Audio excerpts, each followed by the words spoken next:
শুরুতে জানিয়ে দেব রকেট হামলায় নিহত 10 হিজবুল্লাহ দিকে অভিযোগের তীর ইসরায়েলের। জানিয়ে দেব এবার গাজা ইস্যুতে সুরবদল, চুপ থাকবেন না কমলা হ্যারিস, ইসরায়েলকে কঠোর হুঁশিয়ারি। এছাড়া রয়েছে শান্তি আলোচনা নিয়ে ইউক্রেন দ্বিমুখী বক্তব্য দিচ্ছে, অভিযোগ রুশ পররাষ্ট্রমন্ত্রীর, আসছে না সমাধান। সর্বশেষ জানিয়ে দেব আসছে তৃতীয় বিশ্বযুদ্ধ, আশঙ্কায় ট্রাম্প, ভয়ে কাঁপছে পশ্চিমা বিশ্ব। রকেট হামলায় নিহত 10 হিজবুল্লাহ দিকে অভিযোগের তীর ইসরায়েলের। ইসরায়েল নিয়ন্ত্রিত গোলান মালভূমির মাজদাল শামস এলাকায় শনিবার সন্ধ্যায় সরাসরি রকেট হামলায় 10 জন নিহত হয়েছেন। এলাকাটি দ্রুজ সম্প্রদায় অধ্যুষিত। খবরে বলা হয়েছে নিহতদের মধ্যে শিশু ও কিশোরের বেশি রয়েছেন। তাদের বয়স 10 থেকে 20 বছরের মধ্যে। এই হামলায় অন্তত 19 জন আহত হয়েছেন, যাদের মধ্যে 6 জন গুরুতর, 3 জন মাঝারি এবং 10 জন হালকাভাবে আহত হয়েছেন। ইসরায়েলের জরুরি পরিষেবা ম্যাগেন ডেভিড অ্যাডাম এবং ইসরায়েলি সেনাবাহিনীর হেলিকপ্টার দল আহতদের হাসপাতালে নিয়ে যায়। রকেটটি একটি ফুটবল মাঠে আঘাত হেনেছে। আইডিএফের পরিস্থিতি মূল্যায়ন ও গোয়েন্দা তথ্য অনুযায়ী এই রকেট হামলায় হিজবুল্লাহ চালিয়েছে। যদিও হিজবুল্লাহ শীর্ষস্থানীয় কর্মকর্তা মোহাম্মদ আফিফ রকেট হামলার দায় অস্বীকার করেছেন, তবে আইডিএফের মুখপাত্র ড্যানিয়েল হাগারি বলেছেন হিজবুল্লাহ মিথ্যা বলছে। এমডিএ জানিয়েছে হামলার পরপরই প্রায় 100 ডোজ রক্ত এবং রক্ত উৎপাদন হাসপাতালে সরবরাহ করা হয়েছে এবং জনগণকে সাপ্তাহিক রক্তদান করার জন্য অনুরোধ করা হয়েছে। ঘটনাস্থলে পৌঁছে সিনিয়র এমডি চিকিৎসক ইদান আবশালোম বলেন, ফুটবল মাঠে পৌঁছে আমরা ধ্বংসাবশেষ এবং আগুনে পোড়া জিনিস দেখতে পাই। ভুক্তভোগীরা ঘাসে শুয়েছিল এবং দৃশ্যটি ছিল খুবই কঠিন। আমরা দ্রুত আহতদের চিকিৎসা শুরু করি এবং তাদের স্থানীয় ক্লিনিকে পাঠাই। ইসরায়েল সমানুপাতিক পাল্টা হামলার হুঁশিয়ারি দিয়েছে। এদিকে গাজা ইস্যুতে সুরবদল, চুপ থাকবেন না কমলা হ্যারিস, ইসরায়েলকে কঠোর হুঁশিয়ারি। বর্তমান মার্কিন ভাইস প্রেসিডেন্ট কমলা হ্যারিস বলেছেন, ইসরায়েলি যুদ্ধের কারণে ফিলিস্তিনিরা যে দুর্ভোগ পোহাচ্ছে সে বিষয়ে তিনি চুপ থাকবেন না। আসন্ন মার্কিন প্রেসিডেন্ট নির্বাচনে ডেমোক্র্যাটদের হয়ে প্রতিদ্বন্দ্বিতা করতে যাওয়া কমলার এই কথাকে অনেকেই মুসলিম ভোটারদের সন্তুষ্ট করার পন্থা হিসেবে দেখছেন।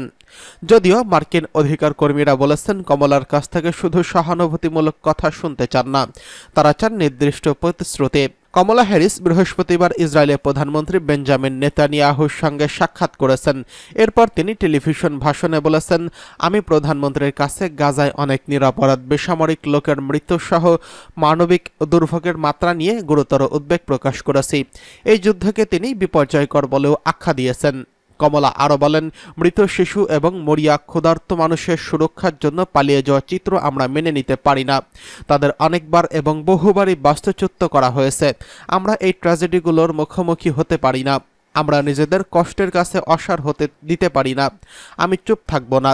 তবে একই মুখে ইসরায়েলের জন্য অব্যাহত সমর্থনের প্রতিশ্রুতিও দিয়েছেন কমলা হ্যারিস। মার্কিন অধিকার কর্মীরা বলেছেন, গত অক্টোবরে গাজা যুদ্ধ শুরু হওয়ার পর থেকে ইসরায়েলকে নিঃশর্ত সামরিক ও কূটনৈতিক সমর্থন দিয়ে আসছে বাইডেন সরকার। এই কারণে অনেক ভোটার ডেমোক্র্যাটিক পার্টির প্রতি আস্থা হারিয়ে ফেলেছেন। তাই যুক্তরাষ্ট্রে ইসরায়েলের নীতিতে অর্থপূর্ণ পরিবর্তন না করে শুধু শুধু মুখে ফিলিস্তিনিদের প্রতি সহানুভূতি দেখালে কমলা হ্যারিস ভোটার টানতে পারবেন না। শিকাগো বিশ্ববিদ্যালয় সমাজবিজ্ঞানী ইমাম আব্দুল হাদি বলেছেন, গাজায় শিশুদের হত্যা বন্ধ করার প্রকৃত প্রতিশ্রুতি ছাড়া তাদের প্রতি সহানুভূতি নিয়ে আমরা খুব একটা উদ্বেলিত না। ফিলিস্তিনিদের বিরুদ্ধে সংঘটিত নৃশংসতার দায় যুক্তরাষ্ট্রকে বহন করতে হবে। তিনি বলেন, মাথায় গুলি করেছেন এমন কারোর প্রতি সহানুভূতিশীল হওয়ার বিষয়টি ঠিক প্রশংসনীয় নয়। আমাদের এসব মানুষের সহানুভূতির প্রয়োজন নেই। তাদের অস্ত্র ও অর্থ সরবরাহ বন্ধ করতে হবে, যেগুলো সক্রিয়ভাবে মানুষ হত্যা করেছে। এদিকে শান্তি আলোচনায় ইউক্রেনের দ্বিমুখী বক্তব্য দিচ্ছে, অভিযোগ রুশ পররাষ্ট্রমন্ত্রীর। রাশিয়ার পররাষ্ট্রমন্ত্রী সের্গেই লাভরভ বলেছেন, তিনি অভিযোগ করেছেন ইউক্রেন শান্তি আলোচনা নিয়ে পরস্পর বিরোধী বক্তব্য দিচ্ছেন।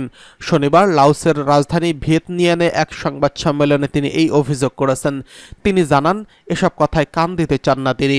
সম্প্রতি ইউক্রেনের পররাষ্ট্রমন্ত্রী দিমিত্রি কুলেবা চীন সফর করেন। চীনের এই সফর শেষে প্রেসিডেন্ট ভ্লাদিমির জেলেনস্কি ঘোষণা করেন, বেইজিং ইউক্রেনের মূল ভূখণ্ডের অখণ্ডতাকে সমর্থন করে স্পষ্ট ইঙ্গিত দিয়েছে। ভিয়েন্তিয়ানের দক্ষিণ পূর্ব এশিয়ার দেশগুলোর জোটের আসিয়ান সম্মেলনের পার্শ্ব বৈঠকে ল্যাভরভকে জেলেনস্কি ও কুলেবার বক্তব্য নিয়ে প্রশ্ন করা হয়। ল্যাভরভ সরাসরি এই মন্তব্যগুলো খারিজ করেন এবং কুলেবার বক্তব্য সম্পর্কে বলেন, তার এই ধরনের কথা নতুন নয়। মাঝে মধ্যে তিনি সম্পূর্ণ উল্টো কথাও বলে থাকেন। গতকাল ইউক্রেনের TSN চ্যানেলকে দেওয়া এক সাক্ষাৎকারে কুলেবা বলেন, ইউক্রেনকে শান্তি আলোচনা করতে বাধ্য করা যাবে না এবং চীন ইউক্রেনের ভূখণ্ডের অখণ্ডতাকে সমর্থন করে। লাওসের রাজধানী চীনা পররাষ্ট্রমন্ত্রী ওয়াং ইর সঙ্গে বৈঠক নিয়ে ল্যাভরভ জানান, কুলেবা বেইজিং সফর নিয়ে তার সঙ্গে আলোচনা হয়েছে। এতে তিনি বুঝতে পেরেছেন যে রাশিয়ার সম্পর্কে চীনের অবস্থান অপরিবর্তিত। ল্যাভরভ বলেন, যে কোনো শান্তি আলোচনা এমনও হতে হবে যা সব পক্ষের কাছে গ্রহণযোগ্য হবে। গত জুন মাসে সুইজারল্যান্ডে অনুষ্ঠিত ইউক্রেনের শান্তি প্রতিষ্ঠার আন্তর্জাতিক সম্মেলনে রাশিয়াকে আমন্ত্রণ জানানো হয়নি। চীনকে আমন্ত্রণ জানানো হলেও তারা অংশ নেয়নি। ইউক্রেন আবারও শান্তি আলোচনার প্রস্তুতি নিচ্ছে এবং জেলেনস্কি এই মাসে বলেন যে রাশিয়ারও এতে অংশ নেওয়া উচিত। এদিকে এবার তৃতীয় বিশ্বযুদ্ধের আশঙ্কা করছেন ডোনাল্ড ট্রাম্প। মার্কিন প্রেসিডেন্ট নির্বাচনকে ঘিরে তৃতীয় বিশ্বযুদ্ধের আশঙ্কা করছেন সাবেক মার্কিন প্রেসিডেন্ট ডোনাল্ড ট্রাম্প। তিনি বলেছেন, আসন্ন নির্বাচনে তিনি না জিতলে মধ্যপ্রাচ্যে আরও বড় ধরনের যুদ্ধ লেগে যাবে, এমনকি তৃতীয় বিশ্বযুদ্ধ শুরু হয়ে যেতে পারে। ডোনাল্ড ট্রাম্প বলেন, পরিস্থিতি এমন এক পর্যায়ে এসে দাঁড়িয়েছে, আপনারা সবাই তৃতীয় বিশ্বযুদ্ধের দ্বারপ্রান্তে দাঁড়িয়ে আছেন। একদল অযোগ্য লোক আমাদের দেশ পরিচালনা করছে। ইসরায়েলি সংবাদ মাধ্যম টাইমস অফ ইসরায়েল জানিয়েছে, শুক্রবার ফ্লোরিডায় নিজ বাসভবনে ইসরায়েলি প্রধানমন্ত্রী বেঞ্জামিন নেতানিয়াহুর সঙ্গে বৈঠক করেন ডোনাল্ড ট্রাম্প। এ সময় তিনি বলেন, আমি যে কোনো মার্কিন প্রেসিডেন্টের চেয়ে ইসরায়েলিদের প্রতি সবসময় ইতিবাচক ছিলাম। তিনি বলেন, বাইডেন প্রশাসন ইরান ইস্যুতে কিছুই করেনি। এটি দুঃখজনক হলেও সত্যি। আমরা ইরানের পারমাণবিক চুক্তি থেকে বের হয়েও এসেছিলাম, যা অসাধারণ একটি কাজ ছিল। আমার করা সবচেয়ে সেরা কাজ ছিল এটি। তবে বাইডেন প্রশাসন এই ইস্যুতে কিছুই করেননি। ট্রাম্প বলেন, আমরা ইরানের সঙ্গে একটি চুক্তি করতে পারলে সেটি সবার জন্য ভালো হতো, এমনকি ইরানের জন্য ভালো হতো হয়তো। এটি মধ্যপ্রাচ্যকে রক্ষা করতে পারে।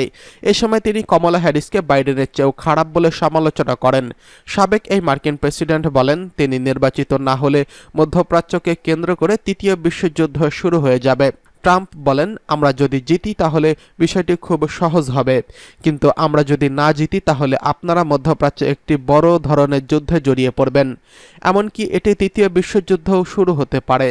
ডোনাল্ড ট্রাম্প আরও বলেন, পরিস্থিতি এমন এক পর্যায়ে এসে দাঁড়িয়েছে যে আপনারা সবাই তৃতীয় বিশ্বযুদ্ধের দ্বারপ্রান্তে দাঁড়িয়ে আছেন। একদল অযোগ্য লোক আমাদের দেশ পরিচালনা করছে। ইসরায়েলি সংবাদ মাধ্যম টাইমস অফ ইসরায়েল জানিয়েছে, শুক্রবার ফ্লোরিডার নিজ বাসভবনে ইসরায়েলি প্রধানমন্ত্রী বেঞ্জামিন নেতানিয়াহুর সঙ্গে বৈঠক করেন ডোনাল্ড ট্রাম্প।